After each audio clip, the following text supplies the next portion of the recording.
Hey there, in this video I'll show you how you can pay installment in Lazada with your credit card. So for this, first open Lazada app or go to lazada.com, then log into your account. Now search the product of your of installment. For example, I'm search an item, then after find your item, then select it, and then from here select buy now.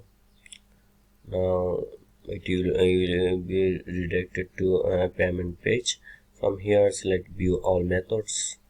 Now you will see here installment. Here just select it, and then select your bank, then enter your card number, name on card, expiry date, and CVV, and that's and next select next to proceed, and that's how you can pay installment in Lazada.